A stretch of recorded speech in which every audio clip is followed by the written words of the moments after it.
Hello, welcome back to जिगर tutorials. My self Shreyansh और आज हम शुरू करने जा रहे हैं क्लास 10th का चैप्टर लाइट का पार्ट 4। पिछले लेक्चर में हमने क्या देखा था?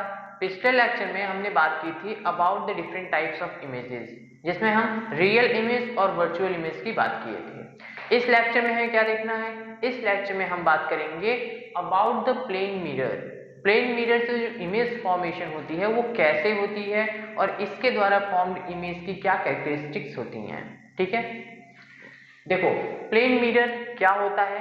मिरर की डिफिनेशन मैंने लास्ट लेक्चर में बताई थी। मिरर क्या होता है? Mirror any surface which reflects light. जो भी सरफेस लाइट को रिफ्लेक्ट करती है उसको हम मिरर कहते हैं। तो प्लेन मिरर क्या होगा? Any surface which reflects light and is plane. अगर जो रिफ्लेक्टिंग सरफेस है जो लाइट को रिफ्लेक्ट कर रही है वो प्लेन हो तो उसे प्लेन मिरर कहेंगे। ठीक है, फॉर एग्जाम्पल अगर मिरर ऐसे है तो ये स्फेरिकल मिरर होगा, लाइट यहाँ से रिफ्लेक्ट करेगी क्योंकि इसका जो सरफेस है ये प्लेन नहीं है। लेकिन अगर सरफेस प्लेन आपको मिल जाए तो ये मिरर प्लेन मिरर हो जाएगा। ठीक है, तो प्लेन मिरर समझ में आ गया।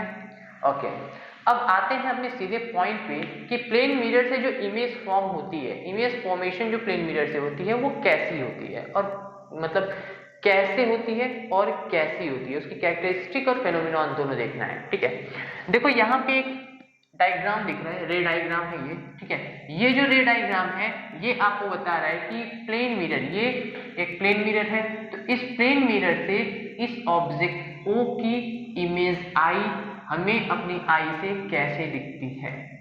एक्सप्लेनेशन के लिए एक बार फिर से इस डायग्राम को बनाते हैं। ठीक है, ये हमारा हो गया plane mirror M। Okay, now इसका एक रिफ्लेक्टिंग सरफेस बना देते हैं। ये हमारा प्लेन मिरर M हो गया। अगर कोई ऑब्जेक्ट यहाँ पे लोकेटेड है और इसकी एक रे ऑफ लाइट यहाँ पे पड़ रही है, ठीक है, तो ये सेम एंगल पे अगर यहाँ पे नॉर्मल ड्रॉ किया जाए तो सेम एंगल पे बाउंस बैक होगा, होगा कि नहीं? सेम एंगल पे होगा। क्यों सेम एंगल पे होगा? क्योंकि लॉज ऑफ रिफ्लेक्शन के अकॉर्डिंग लाइट जिस एंगल पे इंसिडेंट होती है नॉर्मल से उसी एंगल पे रिफ्लेक्ट बैक होगी। ठीक है, तो सेम एंगल पे ये रिफ्लेक्ट बैक हो गई। अब अगर कोई दूसरी रे यहाँ से इधर पड़ती है और यहाँ पे हम नॉर्मल ड्रॉ करें तो ये रे कुछ यहाँ से चली जाएगी। ठीक है, सेम एंगल पे ये भी रिफ्लेक्ट बैक कर जाएगी। तो वही चीज है, एक रे इधर से आई और अपने एंगल को मेंटेन करते हुए यहाँ से रिफ्लेक्ट बैक हुई, दूसरी लाइट इधर आई और यहाँ से रिफ्लेक्ट बैक हुई। अब ये दोनों रेज जो हैं, ठीक है, दोनों रेज जो हैं, क्या आपको कहीं पे ऐसा लग रहा है कि ये आगे जाके मिलने वाली हैं? क्या पॉसिबल है कि आगे जाके रेज आपस में मिल जाएं? जब तक रेज आपस में मिलेंगी नहीं तब तक इमेज का फॉर्मेशन नहीं होगा। इमेज कैसे फॉर्म होती है? When different light rays meet at one point. अगर लाइट रेज मिलती हैं तो ही इमेज का फॉर्मेशन होता है। अब यहाँ पे लाइट रेज जो है ये मिल रही नहीं है तो इमेज का फॉर्मेशन नहीं हो पाएगा। तो ऐसी कंडीशन में हम इमेज फॉर्मेशन के लिए क्या करते हैं? तो जो रेज ऑफ लाइट है उसको प्रोड्यूस बैक करते हैं, पीछे प्रोड्यूस बैक कर देते हैं। तो इस कंडीशन में इस लाइट रे को ऐसे प्रोड्यूस करेंगे। ठीक है, ऐसे प्रोड्यूस करेंगे तो ये किसी एक पॉइंट पे जाके मिलेगा। जिस पॉइंट पे जाके मिलेगा वहां पे इस ऑब्जेक्ट O का इमेज I फॉर्म होगा। ठीक है, इस कंडीशन में हमें इमेज पाने के लिए लाइट को पीछे प्रोड्यूस बैक करवाना पड़ा। ये रेज जो है ये एक्चुअली कहीं मीट नहीं कर रही हैं, हमें ये एज्यूम करना पड़ा है कि मिरर के पीछे कुछ डिस्टेंस पे ये लाइट रेज जो है ये मीट करेंगे, ये हम एज्यूम किए हैं। ठीक है, वाकई में रियली ये लाइट कहीं पे मिल नहीं रही है। तो अब ये बताओ, हमारी जो ह्यूमन आई है क्या ये इस पाथ को ट्रेस कर सकती है? कर्व पाथ को ह्यूमन आई ट्रेस कर सकती है? बिल्कुल नहीं कर सकती है। अगर सामने कोई दीवार है, दीवार के पीछे कुछ रखा हुआ है तो हम अपने नेकेड आई से उसको देख सकते हैं? नहीं देख सकते हैं, क्योंकि हम बिल्कुल स्ट्रेट देख सकते हैं। ठीक है, घुमा के नहीं देख सकते। तो ये हमारी जो आई है ये डायरेक्टली ऑब्जेक्ट में देख पाएगी, इसलिए प्रोड्यूस बैक करके इमेज को यहाँ पे फॉर्म करना पड़ेगा। ठीक है, तो ये तो आपका था फेनोमेनॉन कि कैसे इमेज फॉर्म होती है प्लेन मिरर से। अब एक और रे डायग्राम देख लेते हैं, उससे थोड़ा और कॉन्सेप्ट क्लियर हो जाएगा। देखो ये एक प्लेन मिरर मान लो, ठीक है, सॉरी ऐसे मत बनाओ, ये मान लिया एक प्लेन मिरर है, ठीक है, क्या है, एक प्लेन मिरर है, ये हमारा ऑब्जेक्ट है, ठीक है। अब इस ऑब्जेक्ट पे अगर ये पॉइंट ए है और ये पॉइंट बी मान लिया, और इस पॉइंट ए से स्ट्रेट, ठीक है, इस पॉइंट ए से स्ट्रेट कोई लाइट रे ऐसे निकल के आई, मिरर पे पड़ी, तो मिरर से ये स्ट्रेट आई है तो स्ट्रेट रिफ्लेक्ट बैक होगी, ठीक है, रिफ्लेक्ट बैक होके चली आएगी। और अगर यही लाइट रे अगर यही लाइट रे ऐसे कुछ यहाँ पे पड़ती है, ठीक है, अभी भी स्ट्रेट नहीं है, यहाँ पे अगर पड़ती है तो ये यहाँ से टकरा के इधर रिफ्लेक्ट बैक होगी कि नहीं, यहाँ से टकरा के इधर रिफ्लेक्ट बैक होगी। इसको इरेज कर सकते हैं ताकि डायग्राम आप क्लियर रहे। ये जस्ट इमेजिन कर लेना कि यहाँ पे कुछ सॉलिड बॉडी है जहाँ पे हम अपना रखे हुए हैं, ठीक है। अब ये वाली लाइट इधर आई और रिफ्लेक्ट बैक होके इधर निकल गई, तो ये दोनों रेज जो हैं ये कहीं पे मिलती नहीं नजर आ रही हैं, और जब कहीं पे मिलेंगी नहीं तो इस कंडीशन में इसको हम प्रोड्यूस बैक करेंगे, ठीक है, क्या करेंगे, प्रोड्यूस बैक करेंगे। एक रेज वो प्रोड्यूस बैक हो गई और दूसरी ये वाली जो इधर बेंड होके जा रही है इसको प्रोड्यूस बैक करेंगे, ठीक है। तो ये किसी एक पॉइंट पे मिलेंगी। सेम वे में अगर हम इसके नीचेले पार्ट से ऐसे किसी रेस को पास करें तो ये इधर गई, मिरर से टकरा के वापस आएगी कि नहीं, है ना, आएगी, रिफ्लेक्ट बैक होगी। और जब ये रेज रिफ्लेक्ट होगी, सेम वे में अगर यहाँ से कोई रेज हम ऐसे पास करें और ये इस पॉइंट पे फॉलो इंसिडेंट हो तो यहाँ से रिफ्लेक्ट बैक होके ऐसे जाएगी, इधर गई और रिफ्लेक्ट बैक होगी इधर निकल गई। तो सेम वे में जैसे हमने इन दोनों को रेस को, ये दोनों रेस नहीं मिल रही थी, एक इधर आ रही थी और एक इधर जा रही थी, कहीं मिल नहीं रही थी, तो हमने बैक करके प्रोड्यूस करके मिला दिया। सेम वे में ये वाली रेस जो इधर आ रही है और ये वाली जो इधर जा रही है इसको भी प्रोड्यूस बैक कर देंगे, तो ये कहाँ पे जाएगा, कुछ इस टाइप से आएगा, ठीक है। और ये वाली जो रेज है ये कुछ यहाँ पे मिलेगी। अब देखो ये ए से निकलने वाली जो दो रेज थी, ए से निकलने वाली जो दो रेज थी वो आपस में मिलकर किसकी इमेज बनाएगी, तो ए की बनाएगी। तो ये जो दो रेज थी ये ए डैश बना दिया, ये जो बी से पॉइंट से पास हो रहा था ये बी डैश बना दिया। अब इसके इंटरमीडिएट जितने पॉइंट से आप लाइट पास करोगे, जितने भी पॉइंट से आप लाइट पास करोगे वो उस पॉइंट पे इसकी इमेज बनाता जाएगा। फाइनली क्या मिलेगा, यहाँ पे हमें इसको अपने अकॉर्डिंग थोड़ा सा स्केलिंग वगैरह नहीं है ना, इसको यहाँ पे हमें ए डैश बी डैश इस ऑब्जेक्ट की इमेज मिल जाएगी। क्या मिल जाएगी, ए और बी की, मतलब जो ए बी था उसका ए डैश बी डैश एक इमेज मिल जाएगा, ठीक है। तो समझ में आया कि कैसे ए बी की image A dash B dash form हो गई। तो ये था पूरा हमारा प्रोसीजर कि कैसे प्लेन मिरर से इमेज फॉर्मेशन होती है। यहाँ पॉइंट ऑब्जेक्ट का लेके बताया, यहाँ एक स्टैंडिंग ऑब्जेक्ट का लेके एग्जांपल बता दें। तो आई होप कि पूरा क्लियर होगा कि कैसे इमेज फॉर्मेशन हो रही है, ठीक है। चलो अब देखो यहाँ पे हमारा क्या है, कैरेक्टरिस्टिक्स, जो इमेज हम फॉर्म किए प्लेन मिरर से उसकी क्या कैरेक्टरिस्टिक है, क्या उसकी विशेषताएं हैं, मीन्स उसका नेचर कैसा होता है। तो कैरेक्टरिस्टिक जानने के लिए सबसे पहले इधर फोकस करो, इन दो डायग्राम्स पे। इन दोनों डायग्राम्स में क्या सबसे मेन पॉइंट में मिल रहा है, इमेज जिस वजह से फॉर्म हो रही है, जिस रीजन से फॉर्म हो रही है उस पे फोकस करो।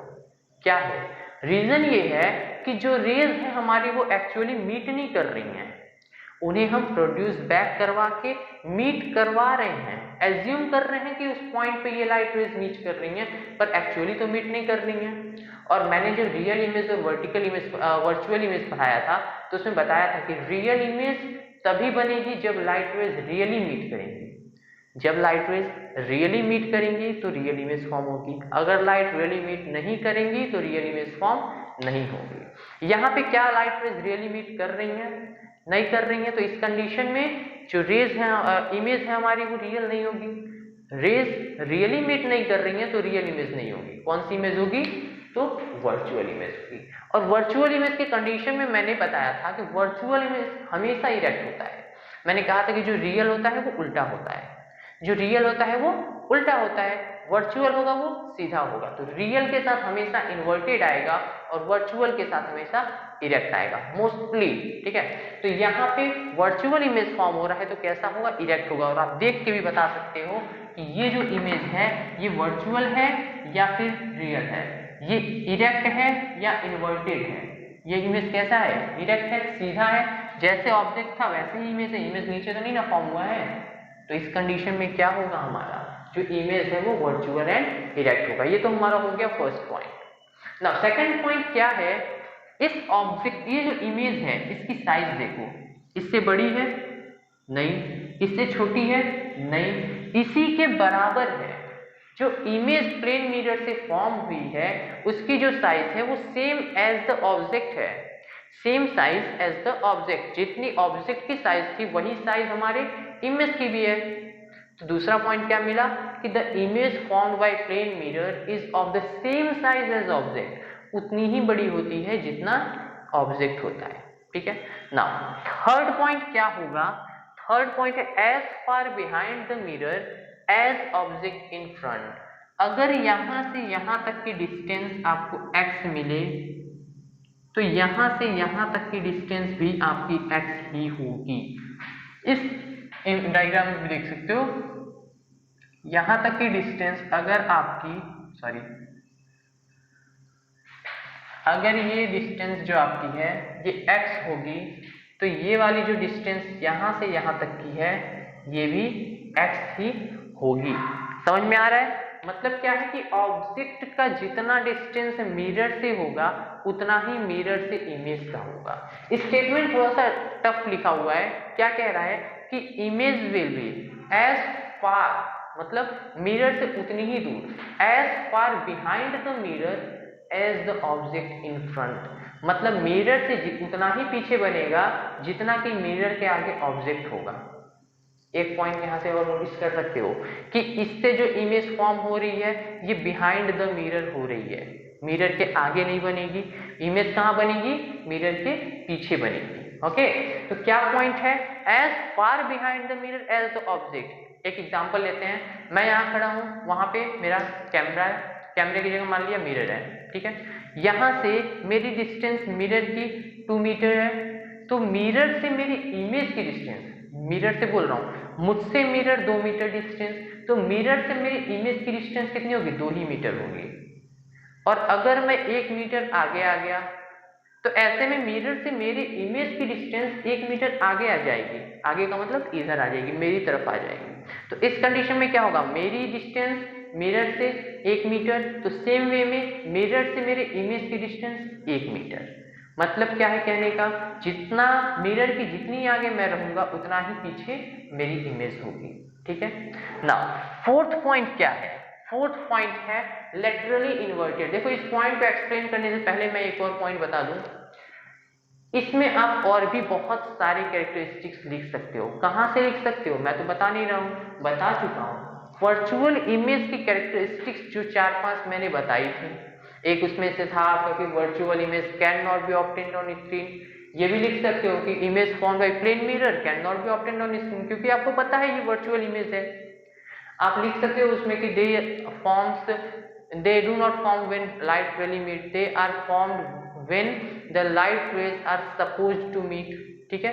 ऐसा लगता है जबकि मीट हो रही है तब ये फॉर्म होते हैं। तो वर्चुअल इमेज की जो भी प्रॉपर्टीज थी, जो भी कैरेक्टरिस्टिक थी, वो आप यहाँ पे ऐड कर सकते हो, ठीक है ना। देखते हैं अपना फोर्थ कैरेक्टरिस्टिक जो मैंने लिखा है वो क्या है, लेटरल इन्वर्जन।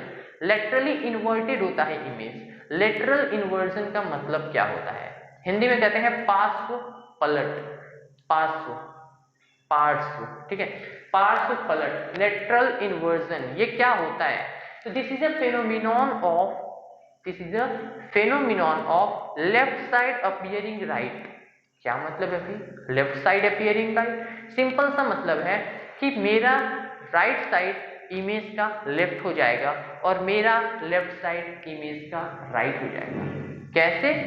तो आप देखे होंगे जब आप मिरर में बाल झाड़ते हो ठीक है। तो आप अपने राइट हैंड से जा रहे हो, लेकिन जो आपकी इमेज है वो अपने लेफ्ट हैंड से अपने बाल को कॉम्ब करती है, ठीक है। मतलब मैं ऐसे खड़ा हूं, मैंने अपना ये हाथ उठाया, तो इमेज क्या करेगा, इमेज अपना ये हाथ उठाएगा, उठाएगा या नहीं। अभी मेरा कौन सा हाथ है, लेफ्ट है, तो मैंने तो अपना राइट उठाया, इमेज ने क्या उठा दिया, लेफ्ट हैंड। तो ये चीज जो है, मेरी जो राइट है वो इमेज की लेफ्ट बन जाती है और मेरी जो लेफ्ट है वो इमेज की राइट बन जाती है। इसी को कहते हैं लेटरल इन्वर्जन। क्या होता है lateral inversion? Phenomenon of left side of the object appearing right and, यहां पे देखो मैंने लिखा है and vice versa. Vice versa का क्या मतलब है? ये जो है लेफ्ट साइड अपीयरिंग राइट, इसी का उल्टा, left side appearing right and right side appearing left, वही चीज है वाइस वर्सा का, यही मतलब होता है कि इसका उल्टा, ठीक है। तो लेटरल इन्वर्जन क्या होता है? Phenomenon of left side appearing right and right side appearing left. अब देखो इसका एक सबसे बड़ा एप्लीकेशन क्या होता है, इसको इरेज कर देते हैं, ठीक है, यहीं पे एक्सप्लेन करते हैं। एप्लीकेशन ऑफ लेटरल इन्वर्जन, बताओ कहाँ होता है सबसे बड़ा एप्लीकेशन इसका? एम्बुलेंस, सुना होगा, कॉमन सा क्वेश्चन है। एम्बुलेंस में जो एम्बुलेंस वर्ड है ये उल्टा क्यों लिखा होता है? क्योंकि अगर हम इमेज बनेगा, अगर हम मिरर में देखेंगे एम्बुलेंस को, अगर सीधा लिखा रहेगा तो उसमें लेटरल इन्वर्जन की वजह से उल्टा दिखेगा, और अगर उल्टा लिखा रहेगा तो सीधा दिखेगा। सिंपल। कैसे होता है देखो, अगर लिखा है AMB और यहाँ पे मिरर है, हम इसको देख रहे हैं मिरर में, तो हमें क्या दिखेगा? BMA, कुछ ऐसा दिखेगा, हाँ या ना? दिखेगा ना इस तरीके से। और अगर वही हम उल्टा लिख दें AMB, ठीक है, तो इस कंडीशन में कैसा दिखेगा? A का A होगा, M का M होगा और B का, ये अभी देखो इधर था तो इधर आ रहा था, इधर है तो उधर बनेगा AMB। अब बताओ सीधा दिख रहा है कि नहीं? यहां सीधा लिखा था, उल्टा दिख रहा था, यहां उल्टा लिखा तो सीधा दिखने लगा। यही चीज है लेटरल इन्वर्जन, और इसी की वजह से एम्बुलेंस में जो लेटर्स लिखे होते हैं ये उल्टे लिखे होते हैं। और उल्टे भी दो सेंस में हो सकते हैं, एक तो सिर्फ देखो AMB या फिर AMB ऐसे भी लिखा जा सकता है। तो ऐसे लिखने से क्या हो जाएगा? B सीधा हो जाएगा, MA, पूरा वर्ड ही उल्टा हो जाएगा। इस वजह से यहाँ पे लेटर्स भी उल्टे लिखे होते हैं और पूरा वर्ड भी उल्टा लिखा होता है, ठीक है ना? समझ में आ रहा है? एम्बुलेंस में लेटर्स उल्टे क्यों लिखे होते हैं? क्योंकि अगर हम मिरर में देखेंगे तो लेटरल इन्वर्जन की वजह से हमें उल्टा दिखेगा। तो जल्दी से रिकॉग्नाइज हो जाए, ज्यादा टाइम ना लगे कि पढ़ने के लिए कि हाँ एम्बुलेंस आ रही है, इस वजह से एम्बुलेंस में जो लेटर्स लिखे होते हैं वो उल्टे लिखे होते हैं, ठीक है। चलो, आई होप कि ये पॉइंट क्लियर है। लेटरल इन्वर्जन, एम्बुलेंस में लेटर्स उल्टे क्यों लिखे होते हैं। अब एक पॉइंट और देख लेते हैं कि इसका यूज कहाँ होता है, यूजेस क्या है। तो सबसे बड़ा यूज क्या है प्लेन मिरर का? चेहरा देखने के काम आता है, ठीक है, अपनी सुंदरता देखने के काम आती है, बाल झाड़ने के काम आता है एंड ऑल। तो फर्स्ट पॉइंट है कि it is used as looking glass. Looking glass का मतलब कि देखने वाले शीशे, एज अ हाउस में जो मिरर होते हैं घर में सबके, उस मिरर की तरह ये काम आता है। तो पहला पॉइंट लुकिंग ग्लास। दूसरा पॉइंट है solar cookers. It is used in solar cookers. Solar cookers में कैसे यूज होता है? देखो सोलर कुकर का कॉन्सेप्ट क्या है, छोटा सा कॉन्सेप्ट बता रहा हूँ। एक बॉक्स है, आप ये घर पे बना सकते हो, ठीक है। एक बॉक्स है, अगर इसके इंटरनल पार्ट पे आप पूरा ब्लैक क्लॉथ या कुछ ऐसा लगा दो जो लाइट को एब्जॉर्ब कर सके, और यहाँ से कुछ ऐसा सिस्टम लगाओ कि मिरर के थ्रू जो सनलाइट पड़े वो रिफ्लेक्ट होकर सीधा बॉक्स के अंदर आए, ठीक है। तो सनलाइट की वजह से जो अंदर रेज आएंगी टकरा के मिरर से, ये हमारा अंदर हीटअप करेगा और जो कुकर काम करता है वो काम होगा। तो यहाँ पे ये जो रिफ्लेक्टिंग सरफेस है, इसके लिए हमने क्या यूज किया है? मिरर यूज किया है। तो सोलर कुकर्स में एज अ मिरर यूज होता है क्या? Plane mirror. तो सोलर कुकर में भी यूज हो गया। Constructing periscope. पेरिस्कोप क्या होता है? पेरिस्कोप देखो ऐसे कुछ होता है, ठीक है। यहाँ पे 45 डिग्री पे आपका प्लेन मिरर लगता है। क्यों लगता है? यहाँ से जब आप देखोगे, ठीक है, यहाँ से आप देखोगे जब, तो इधर से रेज गई, इस पे टकरा के रेज आपकी सीधा इधर मुड़ जाएंगी।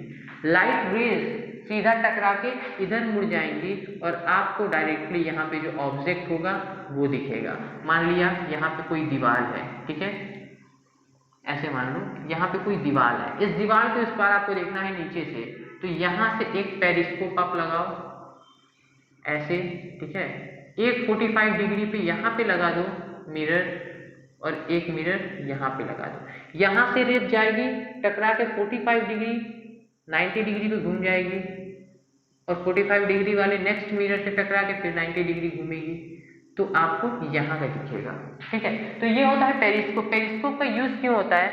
इसका सबसे अच्छा यूज आपको सबमरीन्स में दिखेगा। सबमरीन्स में क्या होता है कि लोग पानी के अंदर होते हैं, ठीक है, तो ये पूरा पानी भरा हुआ है, इधर सबमरीन चल रही है, ठीक है, तो यहाँ से देखने के लिए ऐसे लगा होता है, ठीक है, यहाँ से लोग देखते हैं और इधर मिरर लगा होता है जिससे लोगों को ऊपर का बाहरी चीज दिखता है कि पानी के बाहर क्या चल रहा है। तो इसका तीसरा यूज कहाँ होता है? कंस्ट्रक्टिंग पेरिस्कोप, पेरिस्कोप बनाने के लिए। अब कैलिडोस्कोप, कैलिडोस्कोप क्या होता है? ये एक तरीके का टॉय होता है, खिलौना होता है। इसमें क्या होता है कि अलग अलग एंगल्स पे बहुत सारे जो प्लेन मिरर्स हैं इसका यूज होता है और इसमें बहुत डिफरेंट टाइप्स के अच्छे अच्छे सुंदर सुंदर कलर्स दिखते हैं, अलग अलग पैटर्न, इस पे जब लाइट रेज पड़ती हैं तो अलग अलग पैटर्न इसमें दिखाई देता है। इसको देख लेना, इमेज शायद बुक वगैरह में दिया होगा या कहीं से देख लेना कैलिडोस्कोप कैसा होता है। प्रिज्म टाइप का होता है बड़ा सा, ठीक है, इसमें अलग अलग पैटर्न दिखते हैं, बच्चे खेलते हैं इससे, क्या हम लोग को नहीं मिला अलग बात है।